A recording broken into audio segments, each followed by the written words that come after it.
Sir एक सवाल था, अभी तक शांति, एक सवाल था, अभी तक राजनीतिक दलों में घर वापसी होती थी, अब प्रयागराज में भी घर वापसी का मुद्दा उठाया गया, तो क्या मानना है आपका? कुछ नहीं, जो समय पे धोखा दे के जाते हैं ना, उनकी धोखे वाली लिस्ट में नाम हो जाता है, फिर उनका कुछ नहीं बटना होता है। वो सपना देखते रहें, सपना सपना ही रहेगा, हकीकत में कभी नहीं बदलेगा।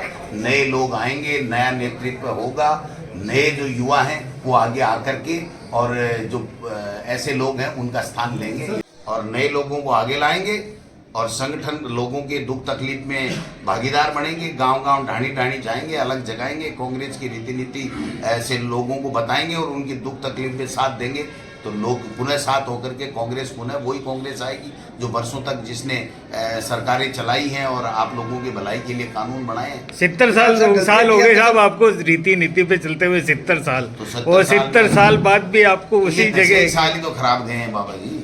अच्छा। बाकी तो 70 साल में आपने देखा है कितने अच्छे अच्छे काम किए। आप बताइए, मनमोहन सिंह जी के समय में RTI, RTE, food security. Sir अभी जो भ्रष्टाचार के सर माफ करना, भ्रष्टाचार के जो मामले आ रहे हैं, पंचायत सचिव के घर पे करोड़ों रुपया मिल रहा है, पंचायत सचिव के घर पे। सर अब सचिव के लग रहा है तो पकड़ो ना, कौन है बेईमानों को? बेईमान के साथ है क्या हम? कोई जो भी कोई है, चाहे वो किसी पार्टी का है, किसी पद पे है, अगर भ्रष्टाचार कर रहा है तो उसके साथ कांग्रेस पार्टी का कोई संबंध नहीं है, उसको पकड़ो और जेल में झाड़ो। लेकिन ये जो बड़े बड़े पदों पे बैठे हैं ना, ये सारे के सारे जेल में मिलेंगे 2-5 साल में। बांसवाड़ा सहित 3 संभाग और जो 9 जिले खत्म किए हैं, इन मुद्दों को बड़ी मजबूती के साथ विधानसभा के अंदर हम लोग उठाएंगे और ये निर्णय से आप लोग समझ गए होंगे कि भारतीय जनता पार्टी की मानसिकता क्या है। राजस्थान को आगे ले जाना चाहती है या पीछे ले जाना चाहती है। एक तरफ राइजिंग राजस्थान की बात कर रहे हैं, जिलों के नाम पे जिन लोगों ने इन्वेस्ट किया था, अब वो जो इन्वेस्टर हैं वो अपना जो MOU है वो वापस कर रहे हैं। कोई भी सरकार आगे की ओर जाती है, ये पहली सरकार ऐसी देखी जो पीछे की ओर जा रही है। जिले संभागों को ख़त्म कर रही है, इंग्लिश मीडियम स्कूलों को ख़त्म करके जो गरीब है, मजदूर है, किसान है, राजस्थान का आम आवाम है, मध्यम वर्ग है, उसकी कमर तोड़ने का काम कर रही है कि वो जाए, लुटे, अपने बच्चे को इंग्लिश मीडियम की शिक्षा नहीं दिलाए, प्राइवेट में भले ही इंग्लिश मीडियम पढ़े लेकिन सरकारी में नहीं पढ़े। ये मनसा इन लोगों की है।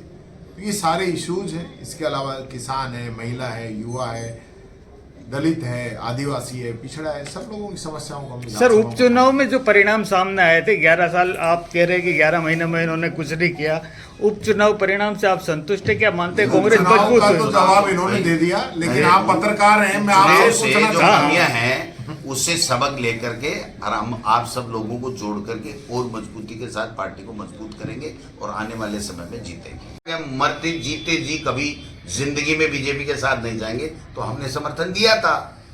सर देश के प्रधानमंत्री को आप खतरनाक साबित करार दे रहे, देश के प्रधानमंत्री को खतरनाक, देश के लिए खतरनाक है। किस तरीके से खतरनाक है? GDP गिरती जा रही है, बेरोजगारी बढ़ती जा रही है। आप इन दो का जवाब दे दो। किसान लगातार धरने पे बैठे हैं। हम क्यों जवाब दे? सर जवाब तो आप दे चुके हो। आप 11 महीने में क्या कर रहे हो? 11 महीने में आपने क्या किया साहब? जनता आपको नकार रही है। एक मिनट मैं बताऊं, हाँ, देश के लिए इसलिए खतरनाक है कि मणिपुर जल रहा है जी, हिंदू मुस्लिम कर रहे हैं, एक दिले का काम नहीं कर रहे हैं, किसान रो रहे हैं, उनको दिल्ली में प्रवेश नहीं करने दिया जा रहा है, काले कानून लाए जा रहे हैं, कभी नोटबंदी का नाटक करते हैं, कभी 2000 का नोट चलाते हैं, कभी बंद करते हैं।